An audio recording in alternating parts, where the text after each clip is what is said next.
Okay. Now, so Sandeep talked about how to access regional capital through, aggregation. Another challenge that we find when we close these 10 deals is sometimes an investor is hesitant because, the management team of a particular startup does not have the skill set, the adequate skill set to actually run and operate the company. Some of them are operations guys, technology guys, but it's seldom do you find accounting guys in the mix. And I invited Mr. Rajat Arora to speak here because LGT Venture Philanthropy has a program to sort of supplement the management teams of startups. So I let Rajat talk about this. Thanks, Mike. Thanks, Mike. So let me just start with a quick intro of what LGT Venture Philanthropy does. So essentially, we are an impact investment firm, which the name suggests, we impact on businesses that have strong social or environmental impact. So we are pretty much sector agnostic as such, and renewable energy or clean energy is part of or is one of the focus areas that we look at. We started out in 2007. So far globally we have invested in around 45 organizations. We have teams present in India, Southeast Asia, China, Latin America, Africa and UK, and the firm is headquartered in Zurich. So I'll keep the intro very short. Coming to the specific topic, I just heard Sandeep saying, quoting, from last year from Jeevans that money is not a problem. It's about connecting it to the right people. So I would extend that to talent as well. Now I won't say that talent is not a problem, but an equally intense problem is how to connect the right talent to the right organizations. And while we cannot control the supply of talent to an extent, what we can definitely do is some kind of process to connect or match people with the relevant organizations. So that's how the idea kind of started. So we developed this platform called iCats. Essentially, what we do here is that a lot of our portfolio firms that are quite young or some are more or less startups, so they do not have the bandwidth or capability to source talent, live globally, not even in the local geographies. So what we essentially do is we run that or manage that entire process. We use our networks to publish the specific requirements that our portfolio companies have. We run the entire process right from the screening of applications to first level interviews before the organizations finally select those candidates. In terms of the structure of this fellowship, I mean the fellows are placed in the respective organizations for 11 to 14 month period. And they come with a very clear expectation that it is not a salary, it is more like a stipend to cover their living costs. Interestingly, out of the more than 100 candidates that we placed in the last 4 or 5 years, 73% of them have come with a conscious attempt to change their job or field. So it's kind of a win-win situation because they want to do something meaningful for social enterprises. At the same time, functionally as well, they see some value to it. 89% of the candidates have said that they would like to recommend this CICAS program to others. Of course, we would like to see that percentage to 100, but we currently stand at 9. One sort of disappointment, for the lack of a better word, is 60% of candidates have come from the US or Europe. So I'd really like to see that the candidates from local geographies, for instance, India or parts of Asia, are also equally interested in such a program. So I'll probably stop here and try and elaborate more through an interactive session. Okay, maybe just some clarifications for me. When you recruit these, how do you call them again? ICATs, or Impact Catalyst Fellows. Oh, the Impact Catalyst Fellows. What is the recruitment process, number one? And the second is, how does the matchmaking with the clean energy company or the social enterprise happen? How does that work? So till this year, what we used to do was invite specific requirements from the portfolio companies. And once we had those requirements, we used to publish them. We had a dedicated portal for that. And then publish those positions, as I said, through our networks or our other investors or other firms. Once people apply, so every year more than 200 people apply for 30 to 40 positions that we have. So I was saying, we do that first level screening, match the resumes with the specific positions that we have, conduct the first level interviews, and when we have that filter of, let's say, 40, 50, 60 people out of 150, 200, then we send those profiles to the organizations to conduct second level interviews.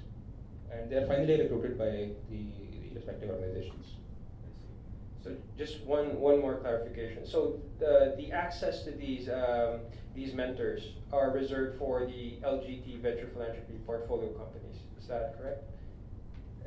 So far, yes. But what we've done is this year we've opened the platform to other investors. So we partnered with 2 other investment firms. Essentially, the idea here is that if we see something which is to an extent at least working, so why not leverage that to the maximum extent? So this year we partnered with 2 other investment firms, and we invited requirements from them, and currently we're in the process of actually recruiting these people. All right, thank you.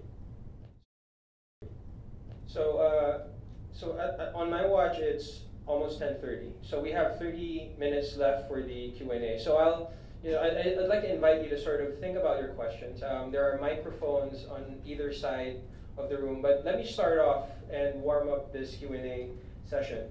And this is for Gauri and Claudine. It seems like you guys initially started by funding MFIs, and I assume the reason for that is the risk profiles of MFIs are acceptable to you. And now both of you are transitioning to funding SMEs working in the clean energy space. Now, I want you to sort of pick your brain on how does the risk profile of the MFIs compare with these SMEs, and why are you making this leap? And maybe further for Gauri, maybe you can talk about how our program, Manavia and Energy for All's program, is helping you make this transition. So maybe Gauri, you can start. Hi, thanks. I think the first one observation I want to make is that it is not the risk profile because of which neither we have been in microfinance nor in SME space. Basically, we felt there is the most development impact that we can create. That's why we have been in microfinance space. Then we felt that the renewable energy is going to make a difference at the end of the lives of the client, so we have been there. Certainly, we elected risk profile, but the objective being there is because of this risk profile is in center, not the primary objective. So having said, I think what we felt is that in the renewable energy space, we can compare more of rooftops or a small lights that can be compared to microfinance loans. The moment we are going beyond that one is SME loans. So we are going beyond small loans to a bit next generation loans of micro enterprise SMEs. That's the strategic shift we are looking at. And certainly in that category, I think renewable energy SMEs makes the best impact we felt, so that's why we have been there. So while that is the justification for which we have been there, I think coming back to the project where it helped us a lot is that while we have been thinking of doing this, I think the association with the ADB and particularly New Ventures gave the real push to understand the segment very well in India. And we felt that compared to a established SME in manufacturing something, I think renewable energy SME is more risky coin. Because if I see the 3-4 good companies have looked at, I think the entrepreneurial skill is at a high level. The business model looks good, but I think they have achieved at some scale, and then it's basically struggling to go beyond that one. I think they are at a growth stage. Then moving forward is going to be a big challenge. That's where we want to be there. I think the support from ADB is helping us to meet our administrative costs to meet that one, and certainly the technical assistance that you are going to help us with the assessment of the project due diligence process. I think these are the things in the initial stage we certainly get high benefit of to enter into segment. I think once we have done some, I think that self-propelling model, I think we can continue. Just like Manavia, the reason that Kiva started expanding beyond microfinance was for impact reasons as well. We believe that we're partnering with socially strong organizations, but we also understand the realities of microfinance and limitations of it. in terms of impact, and we felt like it was worth trying something else as well. So that was the main motivation for getting into clean energy lending. And definitely by doing so, we have taken on greater risk. We are partnering with organizations whose primary expertise is in providing some kind of product or service and not credit. And when we layer on credit, and we're asking them to create a credit program and learn how to underwrite loans, we're not providing direct TA to help them do that, because that's not our expertise. Our expertise is leveraging the crowd to get them to finance. And we've seen sometimes through some hard lessons that it's just not always that easy. It might seem like a great idea to take a credit line from Kiva and start lending to clients, but it's often easier said than done to do that responsibly and well and effectively. So we have seen higher delinquency rates for sure among our clean energy portfolio when compared to our MFI portfolio, which is a relatively low risk set of partners.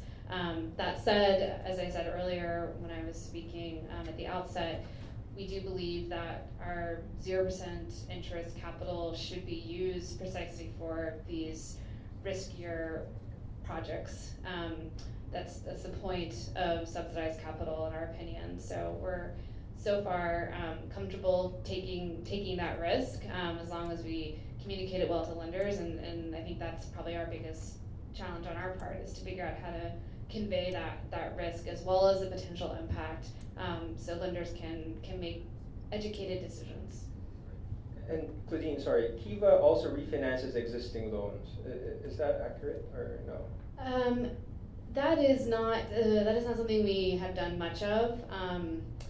It's something that I think we're exploring, but traditionally, no, that's not something we have done. All right. Yeah. Okay. And maybe my final question before I open the floor is, I want to talk about due diligence, and specifically the costs related to the due diligence process for a certain size of a project. So Claudine earlier mentioned about tiered due diligence. So maybe you can speak a little bit about that, and maybe Rajat and maybe Sandeep from a project developer perspective can weigh in on what is a reasonable amount of due diligence and how effective is the due diligence process really is.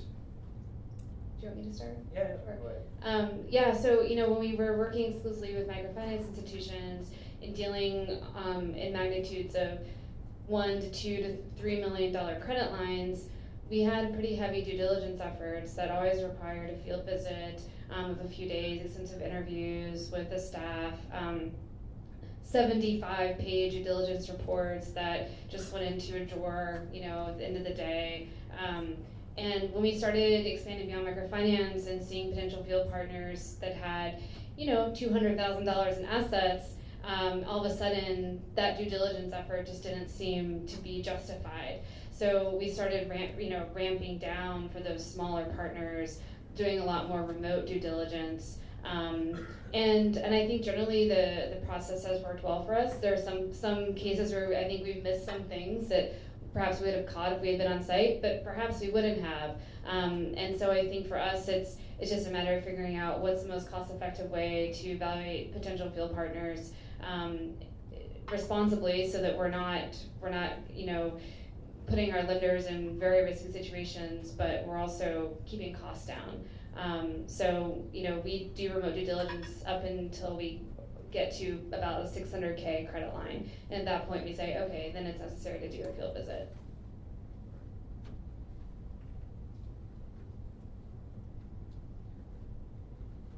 Before actually answering the question, I have a couple of questions of my own, sorry. One is to the audience. How many of you are project developers in the room? Okay, and how many bank or a finance investor? Wonderful, thank you. Now I know who to go hound. And then, Claudine, I was just kind of curious about your comment about the rate of delinquency being higher. And can you share those percentages, or that's something? Oh, I don't know the exact numbers. Okay. I don't know the exact numbers, but I can think of one particular partner where we've experimented with doing larger supplier loans. upwards of $50,000, and a lot of those loans are delinquent right now. So that partner has a delinquency rate of about 30% compared to MFI partners, which you know, are much lower. Thank you. No, the reason I ask that is I think it's the due diligence is a really dreaded topic, to add another D on top of that. And the reason is there's two layers of due diligence required. One is it's the SME. So in our case, for example, we would want a project developer that's credible to develop those projects. We would want an EPC partner that's credible to work on that project. We would want an O&M partner who actually has credibility to do the operation maintenance of the project. So we have to do due diligence on those parties. And then there's due diligence required on the end user, the folks who are actually making their monthly energy payments. Are they creditworthy? Or what is their risk profile? And frankly, you can drive yourself nuts trying to do that, because unlike mature markets like US and others, there isn't a credit score done by an independent credit rating agency. You can get your AAA or whatever it is. Not that I understand those, but there is a degree of confidence when you have lots of A's on it. So my point is that there is a reason why in mature markets there are independent parties that are doing this kind of credit rating so that we don't have to rake our brains. However, in the absence of that, in places like in Nepal and maybe in Cambodia and other places, we have to maybe reinvent the wheel a little bit. And so when you're trying to reinvent the wheel, you also have to be cognizant that you can reinvent the best wheel, but the project size is still small. So you don't have a lot of budget to reinvent the wheel. So it's really trying to reinvent the wheel with a very limited budget. So what have we done to get around that problem is being very prescriptive about the products for which we would provide credit.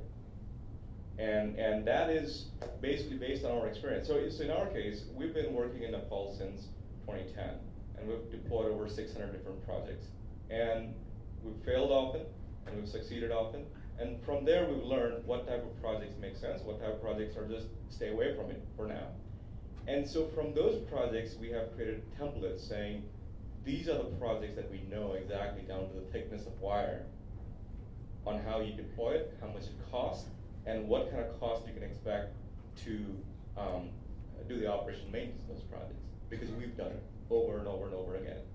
And we feel highly confident that I can go get a reasonably trained electrician or a small off-grid solar installer who's doing solar home systems or lantern business, and we can train them in a very quick amount of time on how to deploy these projects, how to install them, go through the commissioning process, and do the needed operation maintenance, how much service tools you need to keep in your shop, all that sort of stuff.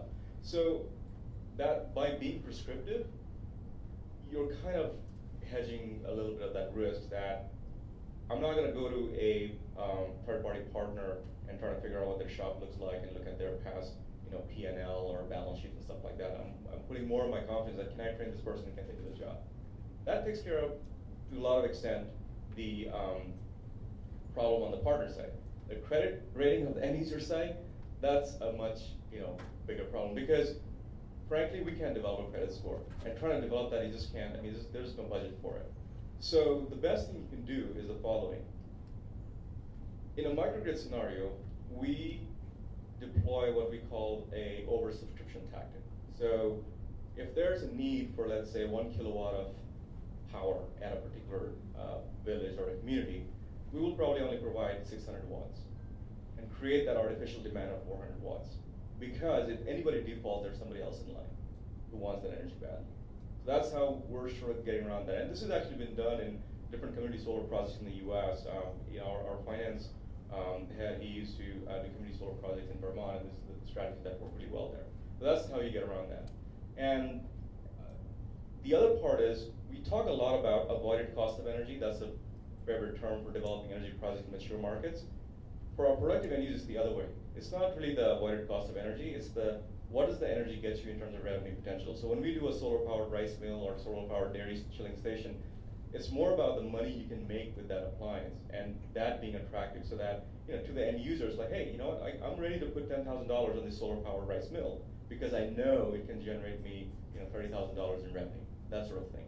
And so as long as those numbers work and they're credible, you can minimize the credit risk. But trying these old techniques of looking at your P&L and balance sheets, which probably don't even exist in a lot of those cases, that's a hard one not to crack. All right. Rajat, you want to add something? Just that from an investor point of view, the ideal case we want is that due diligence is probably should start when somebody before somebody starts raising funds. So ideally you want to, let's say, engage with the entrepreneurs, with the project developers, with the companies, let's say at least 2 to 3 months or maybe more before they actually technically start raising money. So in terms of our process, again, how we generally do is, so there are some people who have looked at a particular sector over the past number of years. So we have those specific knowledge management groups within the organization.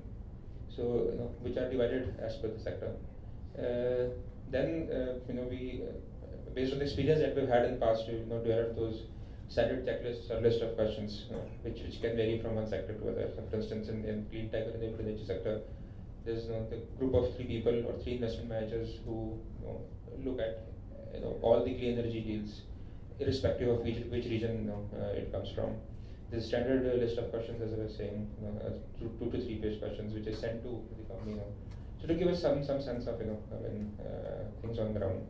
So once we get comfortable with these things, which, as I said, ideally should start 2 to 3 months before the technical due diligence starts. So once we get comfortable with these things, then we sort of try and arrange the site visits and the subsequent processes. All right. Okay. So with that, I'd like to invite questions from the floor. Yes. Please just approach the microphones on the side, or if you're having trouble reaching them, maybe one of our. Yeah. Okay. Go ahead.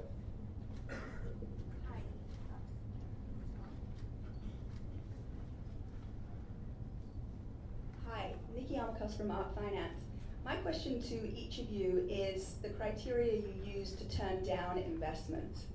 So in the microfinance space, normally we look at portfolio performance, and there's a sort of set standard that you want to look for, portfolio risk of under 5%, and you want a very low write-off rate. And so my question is, what have you found? Obviously, if it's a microfinance organization lending for clean energy, you can use the same kind of metrics. What metrics are you using for energy companies that have an asset finance capability or are trying to build one, or for regular energy companies, so that investors can actually understand the risk of the performance not performing, so to speak? All right. Yeah. Thank you, Nikki. We'll take one more before we ask them to answer. Yes. Please introduce yourself and the organization you're from. Sure. My name is Sally Bolton and I work for Copernic. We are a clean energy field partner of Kiva in Indonesia since 2013. And one of the many things that I love about Kiva is that when we put loans up on the Kiva website, it's the loans to women that fund the fastest. So my question is, how can we make access to financing for clean energy work for women entrepreneurs? My answer may be not exactly, because in my case in Manavia, we are looking at energy SMEs and not microfinance. So the 5% PER equivalent works for my microfinance institutional partner that I'm working with. But in the energy space, I think good that I had an opportunity to explain. Basically, once the objective of the company of access to power is one which meets with our criteria, we start working on this company.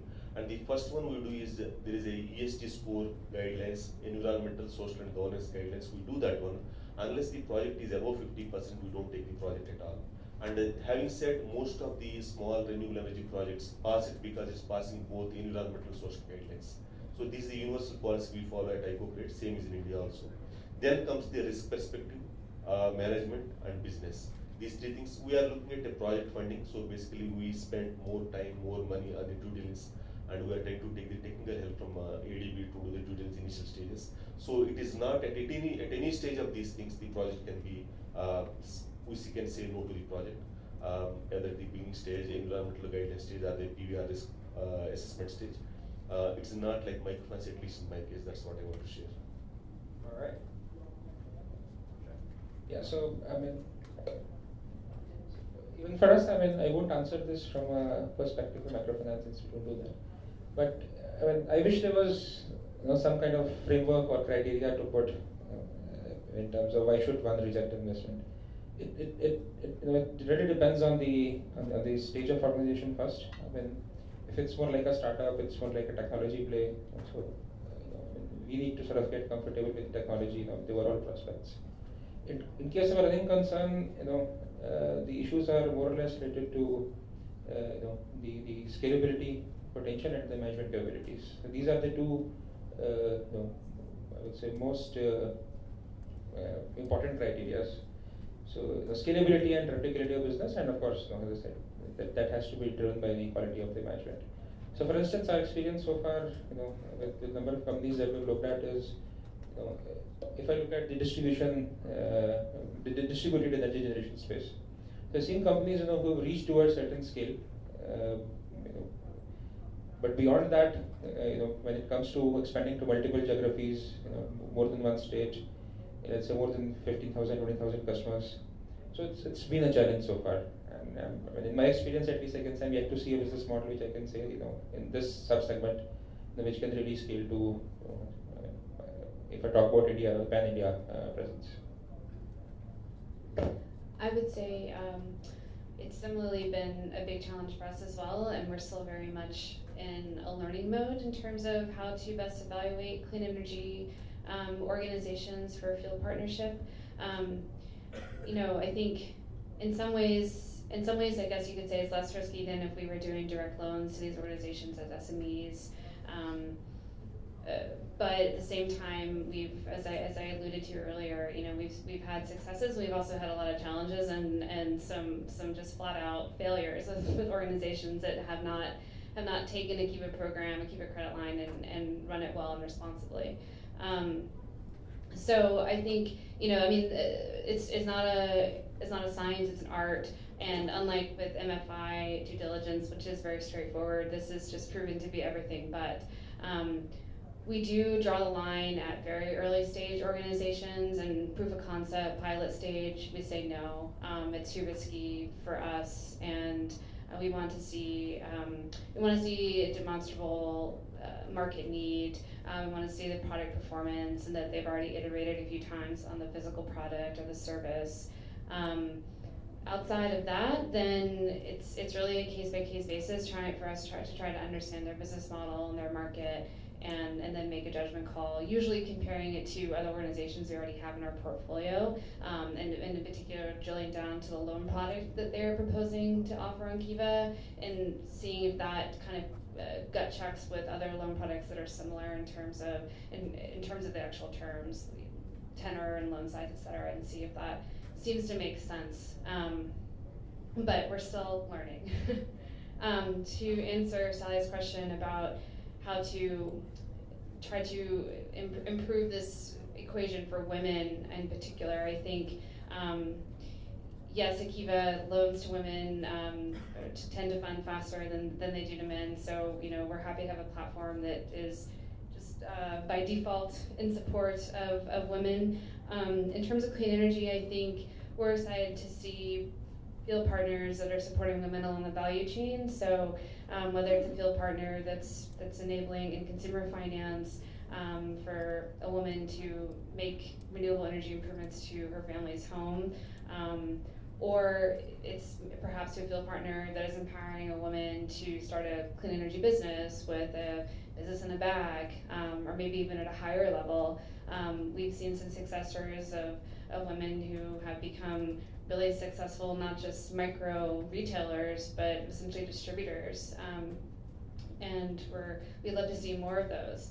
I think at Kiva, we're very attuned to the idea of the loan product design and making sure that because we have the ability to be flexible with our terms, making sure that product matches the end consumer's needs. And that is a great opportunity that we have at Kiva that microfinance institutions can't always accommodate, because they have more restrictive terms because of their commercial funders. We're able to say, okay, you can offer whatever, within reason, what terms really make sense. And so if that means a 3-year loan term, even with a 6-month grace period, okay, like explain why you think that that's appropriate, but we're okay with it. And so I think the flexibility we offer in terms of the actual loan products also can really help with the gender question.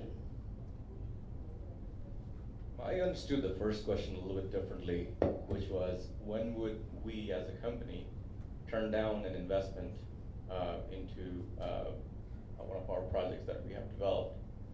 And I don't know if that was a question, but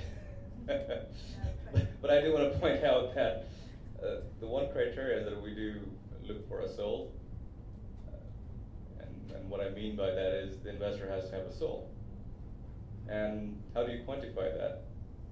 Well, we've had experiences where when we're developing projects, I mean, of course, there's risk and all that stuff, and there's a lot of unknowns. This is new stuff. But investors have come and asked, like, hey, can you jack up the tariff a little bit more so we can get a return faster?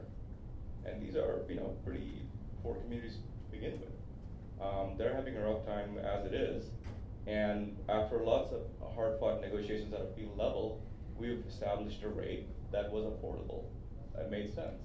But it doesn't meet their investment, objective of getting a return back of mid-20s IRR in 3-year time frame. So in those cases,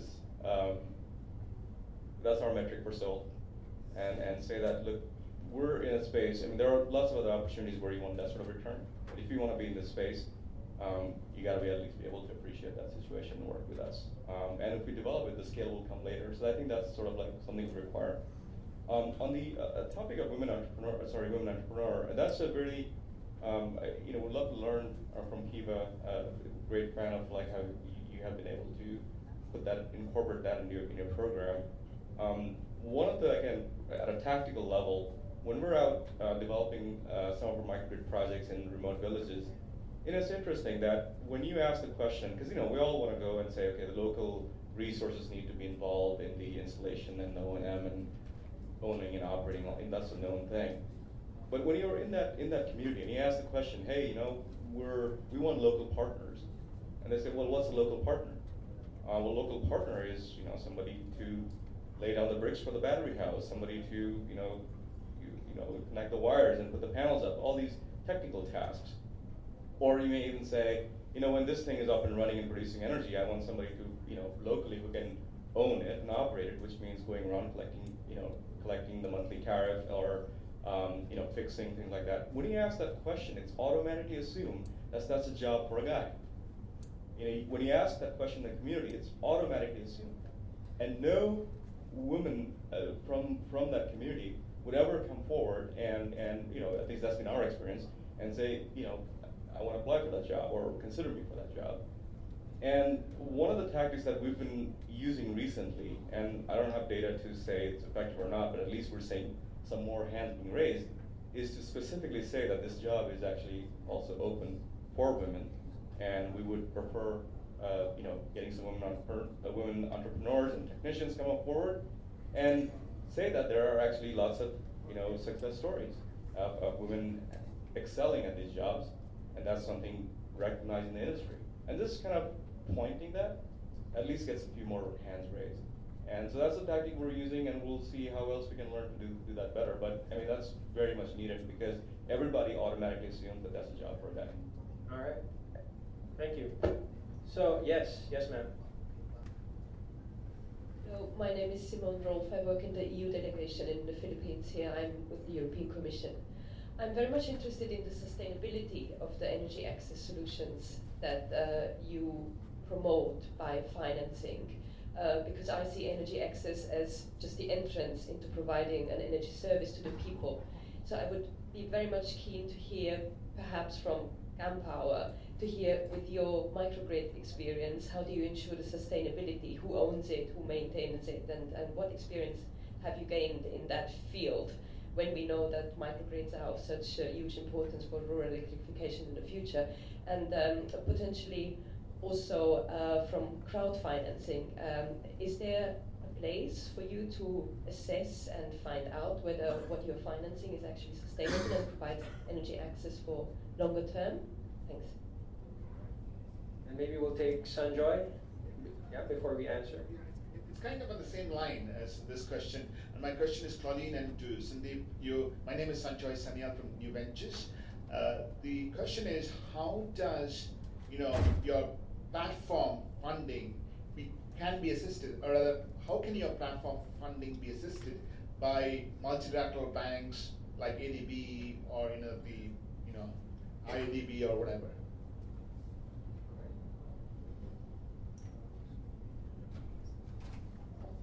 So first on the sustainability question, that's definitely something that we take into consideration when evaluating a potential field partner. We want to understand, if we're talking just Pico Solar, we want to understand the warranty terms and the field partner's track record for actually honoring those terms. On the larger side of the solar scale, in terms of microgrids, we also need to understand the precise ownership structure, who's responsible for maintaining and servicing that infrastructure over time. Those loans would be for a longer term on our site, most likely at least 3 years, if not a few more. And so, we would be collecting information on those loans throughout the life of the loan term. But after that point, we don't have a mechanism in place to really go out and assess how those things are actually being maintained. We have to rely on our good faith efforts and best efforts at the outset of doing due diligence on a field partner like Power to trust that they are doing what they say in terms of maintaining the infrastructure for sustainability over time. I think both questions are very related. So there's a need just from a financing perspective, because we're trying to get these projects financed over at least initially we're trying to get financed on a 10-year term. So you have to make sure the project has a sustainable structure to stay alive for 10 years and be profitable and successful. To do that, you can't just make it a pure energy play. That's been our experience. Even when we're going out in the community and selling, if we're just selling solar, I don't think that's what people are looking for. So because traditionally what has been is that you have solar lanterns, solar home systems that have been more about providing energy, getting you out of the darkness, the kids can do their homework at night under a better light, or examples like that, which are great, I think, from a lot of different perspectives. But it's very hard to monetize that. It's very hard to find the immediate dollar value. I'm not saying it's not valuable because doing homework, I'm not saying that, but the immediate dollar value of doing your homework with the solar light, we don't know. And so, because the financial need is to put a dollar value, we start to tend to look at what can solar power today that can actually generate revenue, and hence the focus on both microgrids and productive end use.